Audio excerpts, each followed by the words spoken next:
Good afternoon and welcome to Blue Valley Today. I'm Kendall Shonacase. And I'm Brandy Samuel. Welcome to our special end of the year holiday show.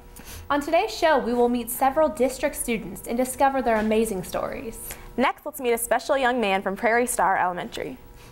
Maddox Truitt has overcome adversity by displaying the Blue Valley virtues of perseverance and resiliency. Here's Dan McCauley with his story.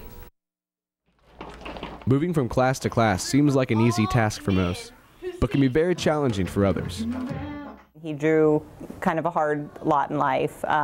You know, he has cerebral palsy and he has muscular dystrophy, and everything is harder for him. Although Maddox struggles to keep up with his classmates, he's given plenty opportunity to be Maddox. Maddox has a very energetic personality.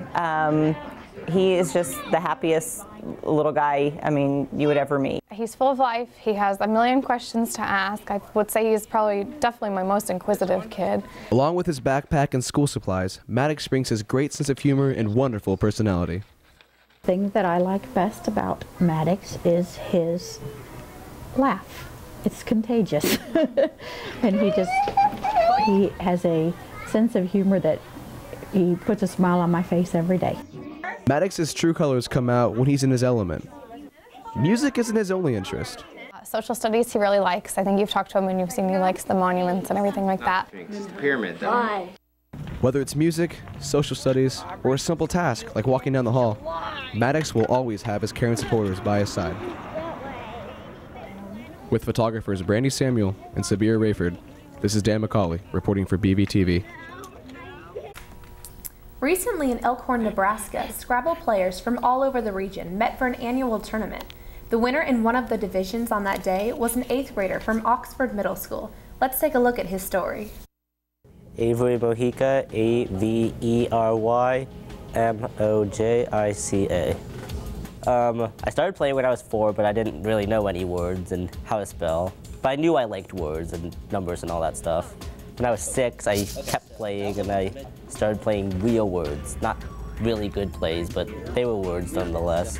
When I was 12 this year, I really started studying and I knew, okay, I want to play Scrabble at a competitive level. Can I keep studying and learn more words? So I did. I bought a Scrabble book and everything, and I would actually just sit down on the couch for my free time and read the dictionary and find weird words. And the way I do it is I just look at the word and try to memorize it. That's just my system. Efren Mojica, E-F-R-E-N, Mojica, M-O-J-I-C-A.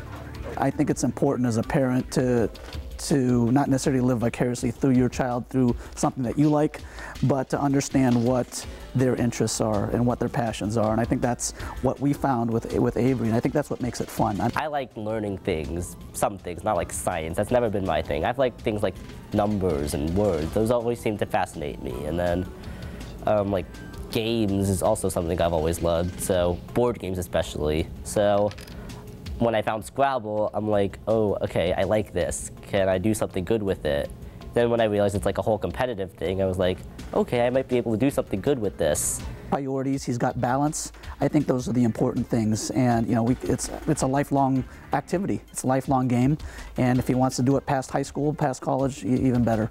So, more power to him.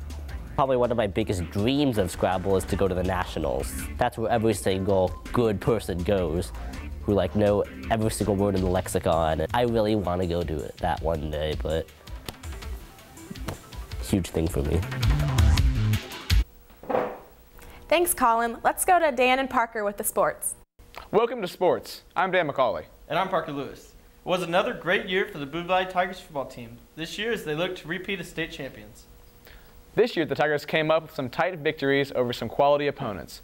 And on Saturday, after Thanksgiving, headed to Emporia to take on the Hutchinson Salthawks for the 5A state championship. Here's Parker Lewis with the highlights. The Blue Valley Tigers have done it, make it to the state championship once again. This time facing the Salthawks of Hutchinson. Blue Valley won the toss and got the ball first. Their normally high-powered offense was forced to go 3 and out and punt the ball. On Hutchinson's second play with the ball, they were able to punch it in for a quick score. The Tigers get the ball back and continue to struggle offensively. The Salthawks run their signature offense and are able to get another quick score. Later on, the Tigers are driving down the field, setting up this play. Zimmerman fakes the handoff, pump fakes, runs right into the end zone, but apparently loses the ball right before crossing the plane.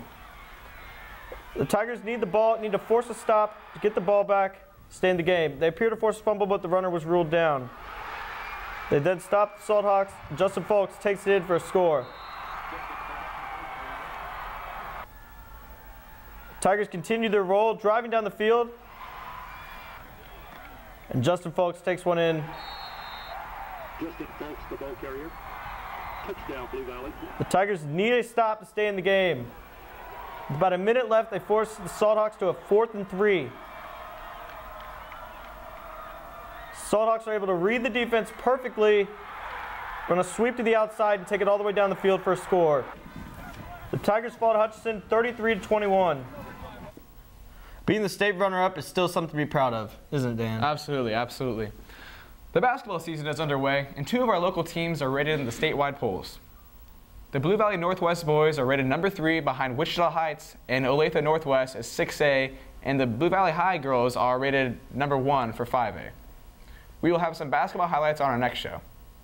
So that's it for sports. I'm Parker Lewis. And I'm Dan McCauley. Have a great holiday. Let's get back to Brandy and Kendall. More than 400 years ago, English historian Thomas Fuller said, "The darkest hour is just before the dawn." This quote exemplifies the life of Ryan Jacobs and his amazing story. Here's Kendall Schoeneke. Sorry, 1,000. Ryan. 93,000. 93,000. That's about to be. Ryan, a very bright 4th grade student at Blue River Elementary School, lights up the room with his charming personality and heartwarming smile, with a motivation to learn and help others. Ryan is really special. He is just a great, great student. Not only is he smart intellectually, but I think he's just a natural leader. I think a lot of kids are drawn to him because of his humor. His sense of humor is, you know, it's awesome. He always has a smile on his face. He always has something funny to say, something reassuring to say. But what you may not know about Ryan might surprise you. Ryan is not shy about anything. And so no, I don't think that would be, I guess he could have some bad feelings about it and not want to talk about it. It happened 9 years ago when 5-month-old Ryan was checked into a hospital with a serious cold he couldn't seem to overcome. When Ryan got sick, his body wasn't able to fight this common cold that seemed to go straight to his lungs. Went in, we had just gotten to the hospital, and my parents had taken us to the hospital because it was right before he got like the chemo and all that stuff. And I think they took us half as almost to let's say goodbye because we don't know what's going to happen. This could be the last time you see him kind of thing. But also let's show him that we can still be there and for him and that all of our family is up there. So that was pretty sad because I think I had both sets of my grandparents up there at the same time and everyone was sad and hugging each other and nobody really knew what to expect because no one had ever gone through this before.